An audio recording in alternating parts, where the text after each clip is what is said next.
Lorraine from Empowered HR, and I'm joining you today as part of Mel Daniels' Build Your Business with Confidence program. In this segment, I'll share some tips with you on how to successfully outsource to a contractor. If you are thinking of growing your business and you need extra resources or specialist skills, then outsourcing makes a lot of sense. And for many small businesses, it's also very cost effective.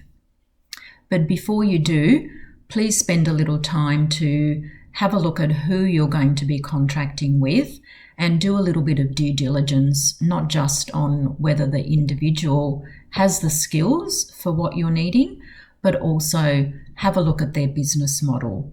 Because what you need to make sure is that your working arrangement will satisfy the legal requirements around contracting. So I know that this can be rather confusing and sometimes deters small businesses and business owners from taking that step.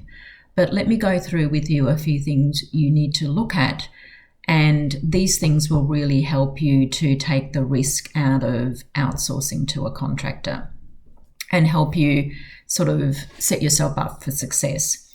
So the first thing you need to look at is really around the expectations of work. A contractor is usually engaged to complete a task or a project, which can be for a day, a month, or 12 months.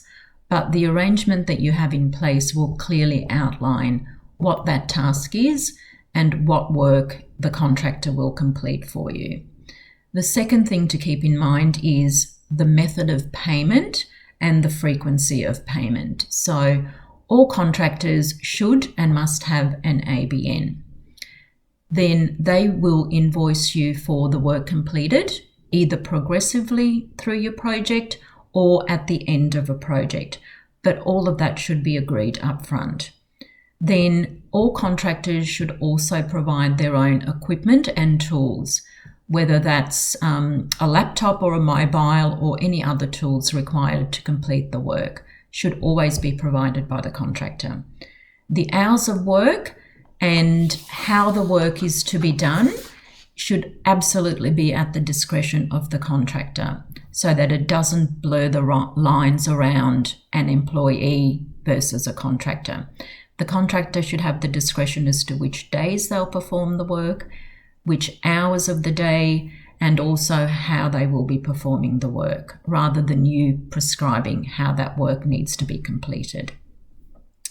Then they will also bear the risk of managing any profit and loss from the work that they're doing for you, the liability if anything's damaged, if anyone's injured, if they haven't performed the task to the agreed standard. All of that risk will be borne by someone who's a true independent contractor, and they should also be paying their own superannuation contributions. So there's really not just one element that defines a true independent contractor.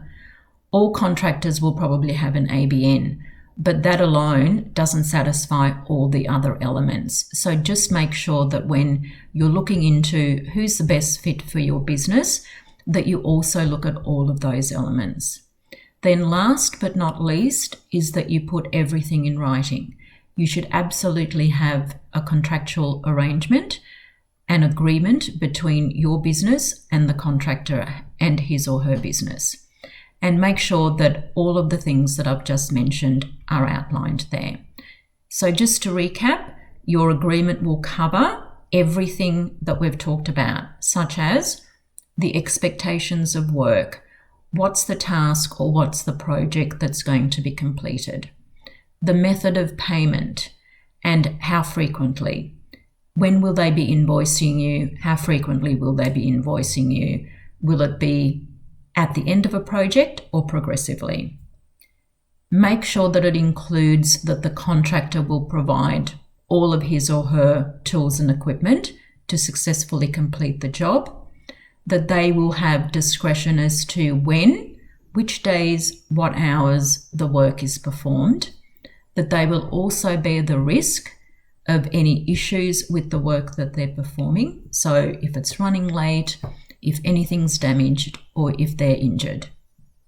And another thing to be really clear about is that they will be paying their own superannuation. Then, as an added due diligence task for your business, you might also want to ask them for certificates of currency for things like work cover, if they're eligible for work cover payments, professional indemnity, and public liability insurance, just to make sure that you're covering your business as well. So just those tips will make sure that when you're outsourcing, you'll be successful in having a really good relationship with your contractor and setting really good foundations for your business up front so that you can be really successful in growing your business. That brings us to the end of this segment.